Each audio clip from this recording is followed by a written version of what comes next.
نحمدہ و نصلی علی رسولہ الکریم اما بعد اعوذ باللہ من الشیطان الرجیم بسم اللہ الرحمن الرحیم۔ مسلم لڑکیاں اور تعلیم و تربیت۔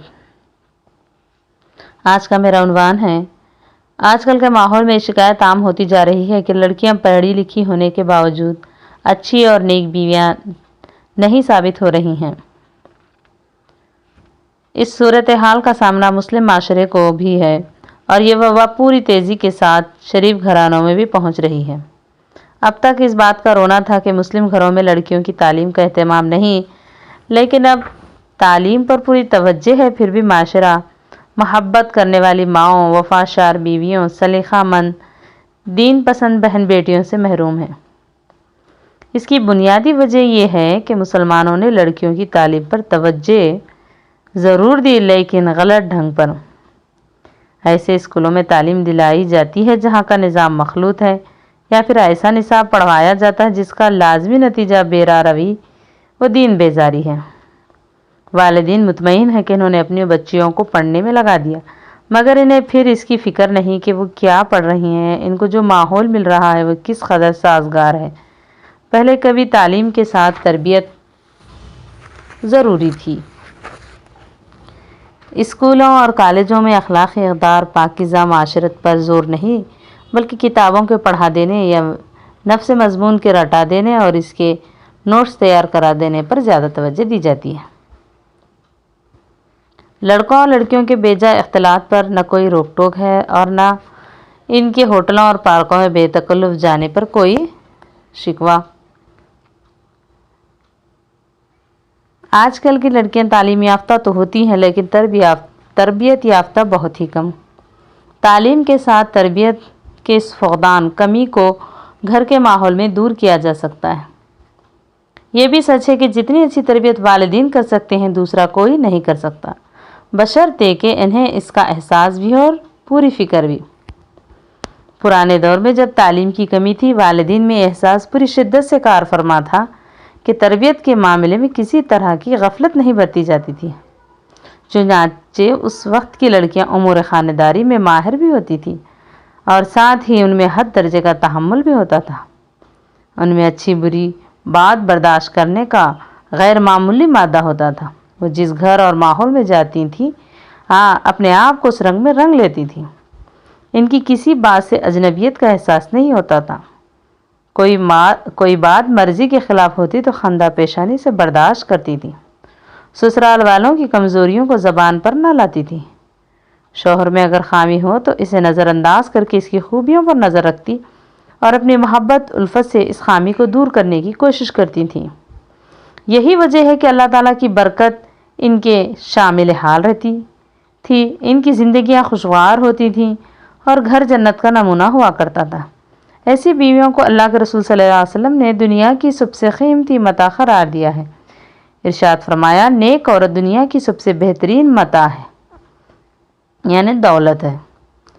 لیکن آج کل کی لڑکیاں تعلیم یافتہ ہونے کے باوجود ان خوبیوں سے دور ہیں۔ وہ اپنی مرضی کے خلاف چھوٹی سی بات بھی گوارا نہیں کر سکتی۔ سسرال والوں کی کمزوریوں کو تلاش کرنا، پھر ان کو اچھالنا ان کی عادت سی بنتی جا رہی ہے، اور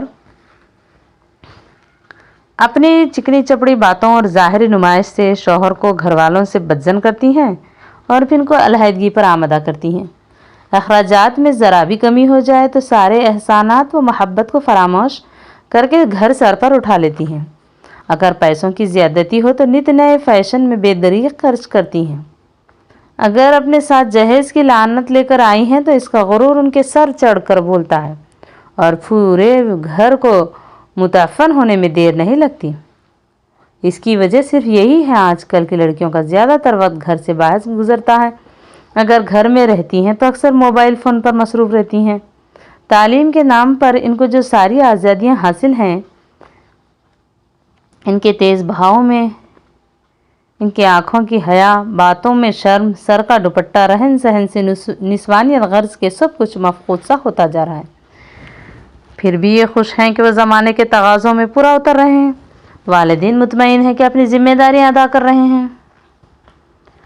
جہاں لڑکیوں کا تعلیم کا گراف سب سے اونچا ہے، تقریباً سبھی لڑکیاں پڑھی لکھی ہوتی ہیں، لیکن اخلاقی اقدار کی کمی ہوتی جا رہی ہے۔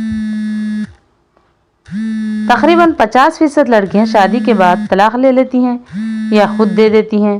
باقی کے تعلقات ان کے شوہروں کے ساتھ بس رسمی سے ہوتے ہیں۔ ان کے مابین رشتہ ایک سمجھوتے کے تحت ٹکا رہتا ہے۔ یہی وجہ ہے کہ اب کسی رشتے سے جڑے بغیر تنہا رہنے کی عام ذہنیت پیدا ہوتی جا رہی ہے اور اس کو روشن خیالی سمجھا جا رہا ہے۔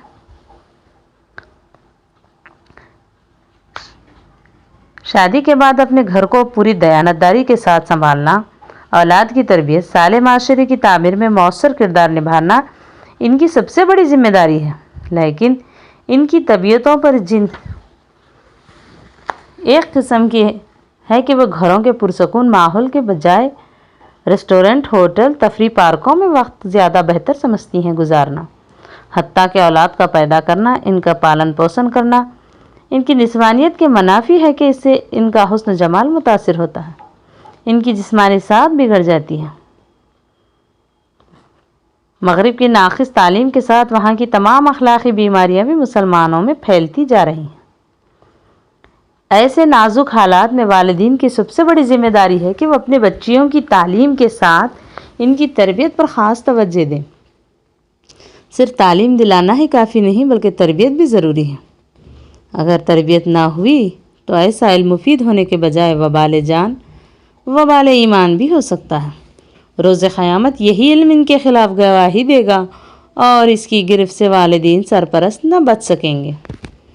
لہٰذا ضرورت ہے کہ گھر کے ماحول میں لڑکیوں کی تعلیم کا پورا نظم ہو، انہیں اخلاق حسنہ کی تعلیم دی جائے، اسکولوں میں پڑھائے جانے والے اسباق کا جائزہ لیا جائے، ان کے فاسد پہلوؤں کو سامنے رکھ کر ان کی ذہن سازی کا نظم کیا جائے، صحیح طرف رہنمائی کی جائے، فاسد خیالات کے زہر سے محفوظ رہ سکیں تاکہ اللہ کے رسول صلی اللہ علیہ وسلم کی سنتوں پر عمل کرنے کا انہیں عادی بنایا جائے، مسنون دعاؤں کو یاد کرایا جائے۔ انشاءاللہ اس رویے ہمارے معاشرے میں پاک سیرت بہنوں، بیٹیوں اور تربیت کرنے والی نیک ماؤں کی کمی نہ ہوگی اور پورا معاشرہ اسلامی تعلیمات کا نمونہ اور ذریعہ ہدایت ہوگا۔